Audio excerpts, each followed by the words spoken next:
Thank you for listening to A Glimpse of the Kingdom. A Glimpse of the Kingdom can remain free because of generous donors like you. If you'd like to donate, feel free to do so online, or you can send payments through Facebook Messenger. Don't forget to tell your friends about it so that they can enjoy this ministry as well. Be sure to subscribe so that you don't miss any podcasts. You can listen to my daddy every single day, like in the gym, in the car, or just at home. Glimpse of the Kingdom is awesome!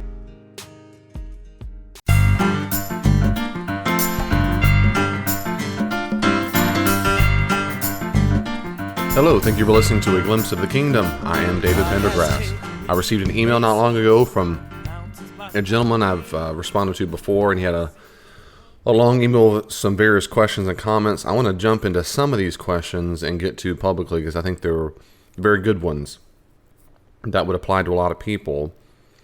He speaks about his church leaders who've been involved at a church, and he says when they want to talk to me about my theology, they find troublesome, but never want to talk about my past or if I'm currently struggling with anything. That is, it seems to be these people are more interested in talking about his theology than his past. But he says, quote, "I've been wrong about many things, so I wouldn't be surprised if I still get some things wrong.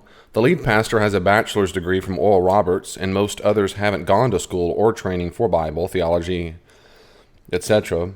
Also, they don't usually recommend sources except Timothy Keller, who's fine, I guess, and the Bible. It's hard to just take them at their word that my theology isn't Christian or very Christian at times."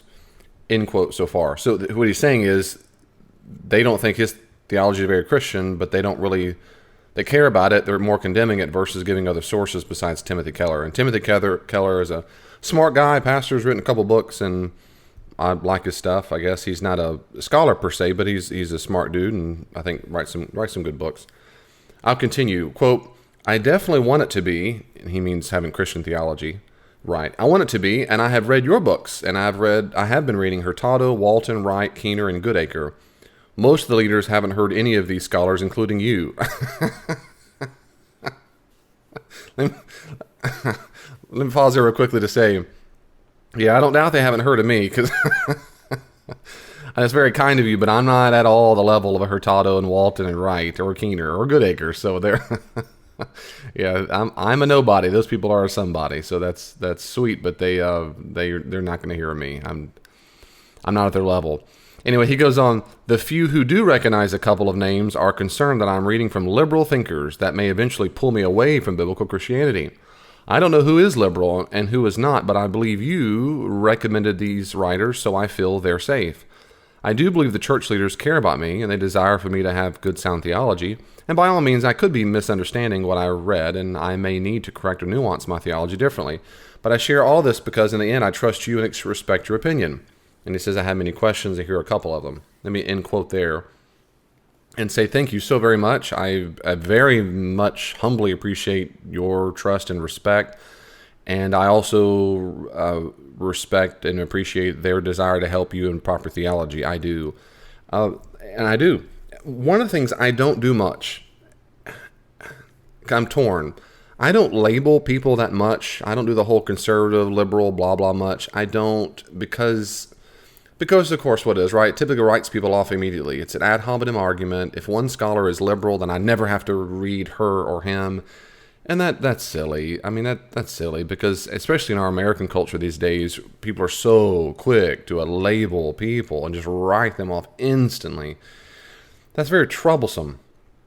Simultaneously, some categories are quite helpful. They say a lot. For example, if I say I'm a Calvinist or I'm Reformed, or it doesn't say everything about me, but it says something versus saying I'm a Wesleyan, I'm Arminian, I'm a whatever. So I'm not fully against using labels at all times, but I'm typically against them. And typically encourage people to read whomever they want. So when I recommend people like Larry Hurtado or John Walton or N.T. Wright or Craig Keener or Mark Goodacre and on and on and on they go, it's because I think their arguments are very compelling. It is not because they fit into a predetermined mold of labels, like they are conservative, they are liberal, they are whatever. They're the safe ones. I don't think everybody who writes is safe. They either make good arguments or they don't. They either produce evidence or they don't. Who cares what label they have? So when I recommend people, I typically don't recommend people based on their allegiances or my labels for them. And other people are not the same way as I am. It's easier, and maybe they're quicker to say, oh, I wouldn't read them because they're liberal. But that's up to you. You can decide whether you listen to such people or whether you claim, that's just up to you. You get to decide whether or not you want to look at the world that way. I don't. So I appreciate their desire to help good theology. I don't appreciate their desire to label the theology. I don't appreciate the desire to label the theology like, quote, liberal thinkers. What I would be much more concerned about is whether or not the person is having a good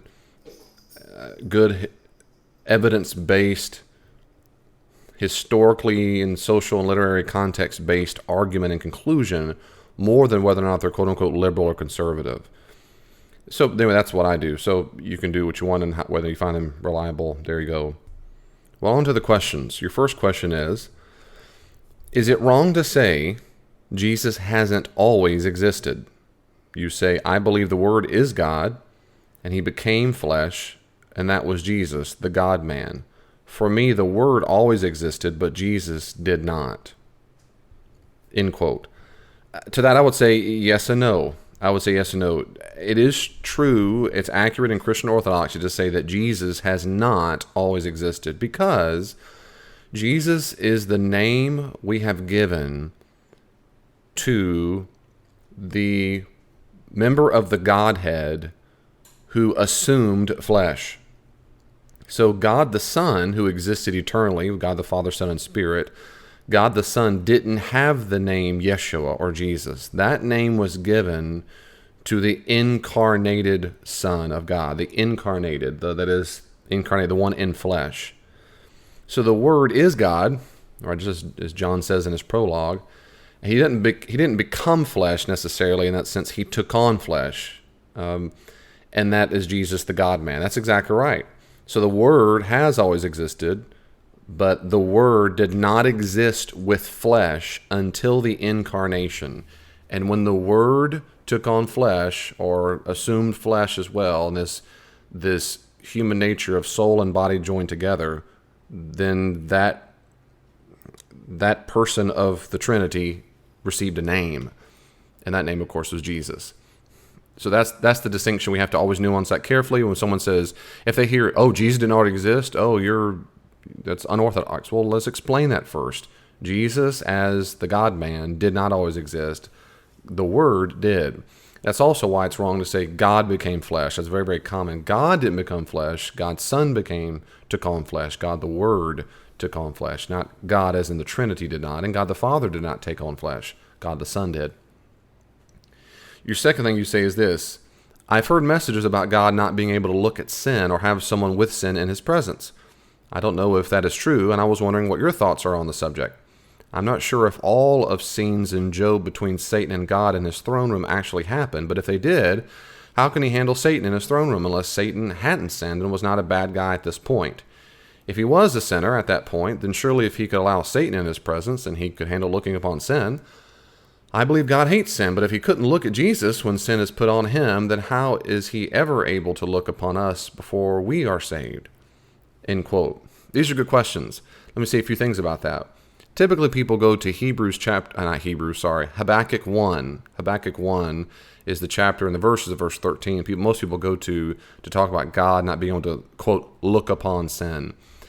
In Habakkuk, particularly in Habakkuk chapter 1, Habakkuk is just really worked up that evil people are doing evil things. And he's basically talking to God saying, what are you waiting on? Why is it you tolerate evil things, and when we all know you don't do that? We all know you don't like that.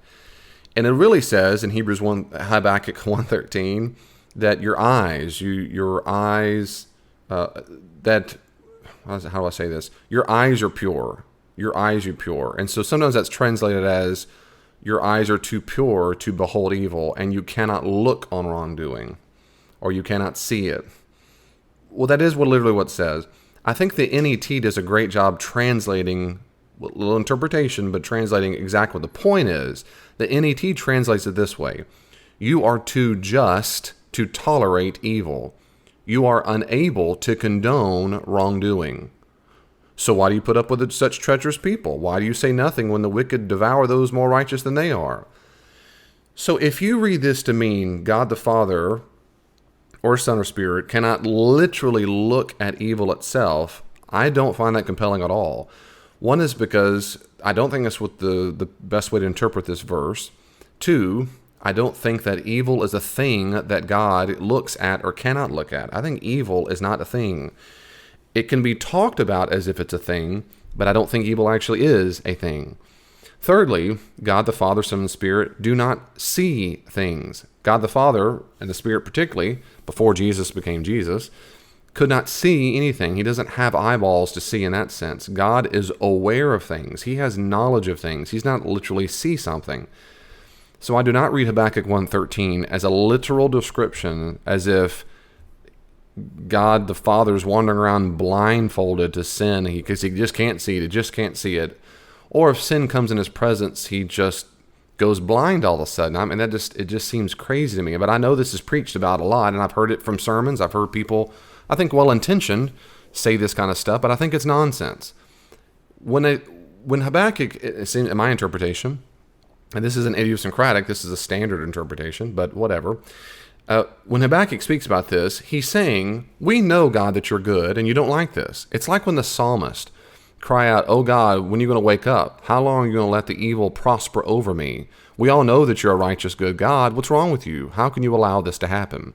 So they're mad at him. I mean, they were mad back then, they're mad now. I mean, I would be mad when bad people do junk to me. It makes me mad too. I'm like, how can you let this happen? That's the only point. It's not that. The point is, how can you tolerate it? How can you let it happen? Not, wait a second, they're sinning and you can't see sin. I mean, that just frankly sounds pretty silly. Your second point when it comes to Job and Satan, that's a very good point, because in the book of Job, Ha-Satan is actually not his name. It literally means the accusing one. Satan is not a name. When it has the article as it does, Ha-Satan, it's a title. So the name Ha-Satan takes on the name Satan lot longer after the Old Testament. But in the Old Testament, he doesn't have a name. He's not a individual character. So in Job, it's the accusing one. It's like his job description. It's like saying the plumber came up, the cable guy walked up, or whatever it is. So here's the accusing one. He acts like a prosecuting attorney. In Job and other parts of the Old Testament, the accusing one is not evil. He's not corrupt. He is a being that God has created who has a job function, and his job function is the accusing one. His job is to help point out when someone's done wrong or they have a false faith. So the origin of Job, that's what happens. That's exactly what happens. So he comes and does his job. So God is not in the presence of evil when Job speaks. Well, that's all I have for that as far as the two questions. And I hate, you say later on in the email that you hate being treated as naive or stupid, and you want to be a faithful Christian. And I'm with you, brother. I hate feeling like I'm naive or stupid.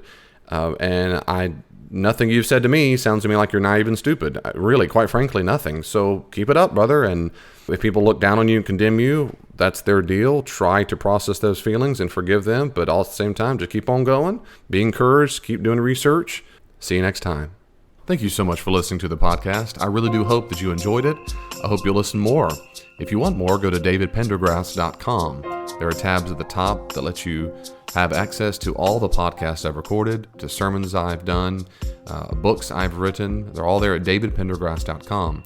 You can also check me out on Facebook, facebook.com/glimpse of the kingdom, facebook.com/glimpse of the kingdom, and also look at my Twitter feed at glimpse the kingdom or at Dr. D. Pendergrass, at Dr. D. Pendergrass.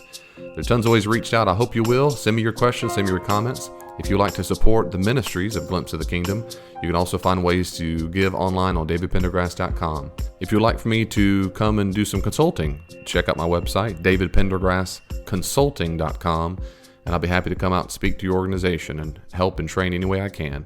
God bless you. See you online.